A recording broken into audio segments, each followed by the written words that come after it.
के तीनों फॉर्मेट में 50 प्लस की एवरेज थी जी। वनडे में तो अभी भी है, चलो T20 ठीक है, वो थोड़ी सी गिरी है, 48 और 50 में कोई 19-21 का फर्क होता है, बट यार वाकई टेस्ट क्रिकेट में 46.85, मतलब विराट 55 के एवरेज पे बैठे हुए थे। सो मेरा अब वही बात आ जाती है ना राहुल की, जब हम कहते हैं देखो 36.5 साल की उम्र में कोई और प्लेयर अगर रिटायरमेंट लेता तो आपको हैरानी नहीं होती, बट चूंकि विराट की जो फिटनेस है वहां पर आपको 36.5 इज लाइक 30 साल, अभी तो 5-6 साल और पड़े हैं। और याद है आपको, हम पिछले साल बात करते थे कि ये फिजिकल फिटनेस वजह नहीं बनेगी, वो जो मेंटल स्ट्रेन है, जो बर्नआउट वाली बात आती है, वो एक स्टेज बनेगा।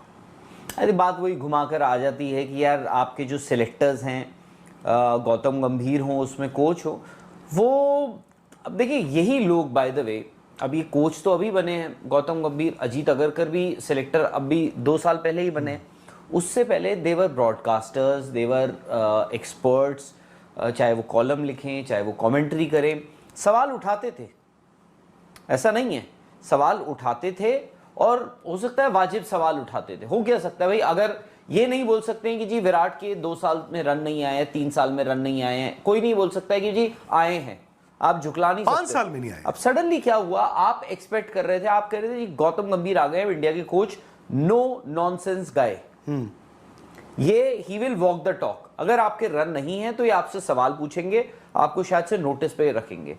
अजीत अगरकर आए, इतने सालों से हम यही बात कर रहे थे ना कि आप एक ऐसा चीफ सिलेक्टर क्यों नहीं लेकर आ सकते हो जो शायद जो सामने खिलाड़ियों को जो सही सवाल पूछ सके, जो who can actually take those tough calls. पर टफ कॉल्स की जरूरत थी, हो सकता है आप कभी कभी कहते हैं ना, आप और मैं इस कुर्सी पे बैठे, हो सकता है आपको उस सिलेक्शन कमेटी का मैं चेयरमैन भी बना दूं, आप ना ले पाओ टफ कॉल। मैं मानता हूं, उनको लगा होगा।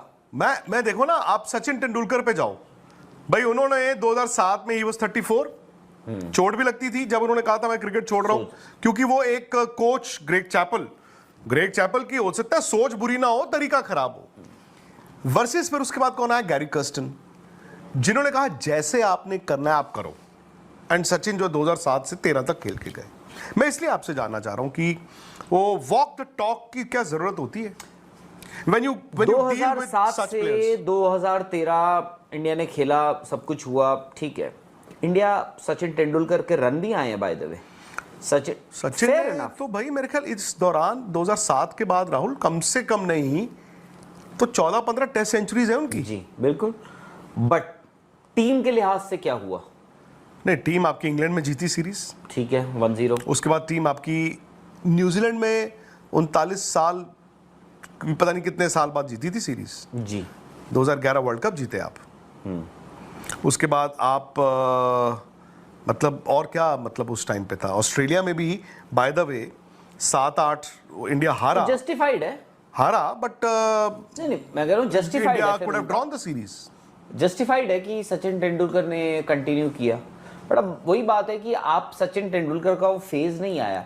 अब बात वही है, जब आपके रन नहीं आ रहे थे आपसे, और सीधी सी बात है, चाहे आई थिंक उन्होंने ये बता दिया है आज कि जी ठीक है विराट कोहली शायद से पिनेकल पे होंगे, बट आपके सिलेक्टर्स ने द डे, और पता नहीं सिडनी टेस्ट मैच हुआ, वो सीरीज हुई, टेस्ट सीरीज हुई, मैं वही कह रहा था कि आप कोई एश्योरेंस देने को राजी नहीं थे कि अगर विराट इस दौरे पे चले जाते और 3 टेस्ट मैचेस उनके रन नहीं आते, कोई गारंटी नहीं है कि उनको चौथा टेस्ट मैच मिलता। नहीं, आई डोंट थिंक विराट वो एम्बैरेसमेंट या आप वो दे, क्योंकि I think it was easier. Isn't it unlike Virat, क्या जो विराट ने पूरी उम्र सिर्फ चैलेंजेस को एक्सेप्ट किया, मतलब देखिए मैं इसको 2 तरीके से देखता हूं, सपोज मुझे आके कोई कहे कि यार देखो 3 मैचों में अगर आपके रन नहीं होंगे हम आपको जज करेंगे, यार उससे पहले वाले विराट कोहली कहते मेरे से रन नहीं होंगे, मैं रनों की लगा दूंगा लाइन। ये कौन से विराट है? अब मैं वही जानना, रियल विराट, जो लाइन आप बोल रहे हैं कि लाइन लगा दूंगा रन की, कौन से वाले विराट है? जिस विराट को मैं याद रखना चाहता हूं, मे बी वो 2020 से पहले वाले विराट हो। देखो कभी कभी जरूरी नहीं है कि 20 के बाद रन नहीं बने तो आज बनेंगे नहीं भाई, आज विराट अगर ये कह रहे हैं कि मेरे से यार हो नहीं पा रहा है, मतलब मोटिवेशन नहीं है, इससे बड़ी क्या मोटिवेशन है यार? पता नहीं, मतलब मेरे ठीक है आपकी मोटिवेशन, आई थिंक उनके लिए उनका परिवार ज्यादा बड़ी मोटिवेशन है आज की डेट में। उनको अपने बच्चों के साथ रहना, उनके साथ शायद से इंग्लैंड में जहां पर बहुत ज्यादा मीडिया अटेंशन नहीं है, बहुत ज्यादा ये नहीं है कि लोग आपके ऊपर आ रहे हैं, लोग आपसे सवाल पूछ रहे हैं, आपको जज कर रहे हैं। आज की वीडियो में हम आपको एलएसजी और मुंबई इंडियंस के दरमियान होने वाले मैच के बारे में इंफॉर्मेशन देंगे। एलएसजी जिसको लखनऊ सुपर जायंट्स जबकि एमआई को मुंबई इंडियंस के नाम से जाना जाता है। एलएसजी लखनऊ सुपर जायंट्स के कैप्टन ऋषभ पंत और मुंबई इंडियंस के कैप्टन हार्दिक पांड्या के दरमियान ये मैच हुआ। एलएसजी ने बेहतरीन बैटिंग करते हुए 20 ओवर्स में 203 का टारगेट दिया। एलएसजी के बैट्समैन माइकल मार्श और एडन मार्करम ने बेहतरीन बैटिंग करते हुए टीम को एक अच्छा टारगेट सेट किया। ऋषभ पंत जो कि एलएसजी के कैप्टन हैं, उनकी बैटिंग कोई ख़ास ना रही और वो जल्द ही आउट हो गए। एलएसजी ने 20 ओवर्स खेले और उनके 8 बैट्समैन आउट हो गए। इसके बाद मुंबई इंडियंस ने बैटिंग को स्टार्ट किया। मुंबई इंडियंस की ओवरऑल बैटिंग कोई ख़ास ना रही और बस उन्होंने टारगेट को अचीव करने के लिए कोई ख़ास मेहनत का मुजाहरा नहीं किया। एलएसजी के टारगेट को पूरा करने की बजाय मुंबई इंडियंस 191 स्कोर पर ऑल आउट हो गई। मुंबई इंडियंस की कुल 5 विकेट्स ख़त्म हुई जबकि इनके ओवर्स या बॉलिंग इनकी मुकम्मल हो चुकी थी और इनको 12 स्कोर से शिकस्त का सामना करना पड़ा।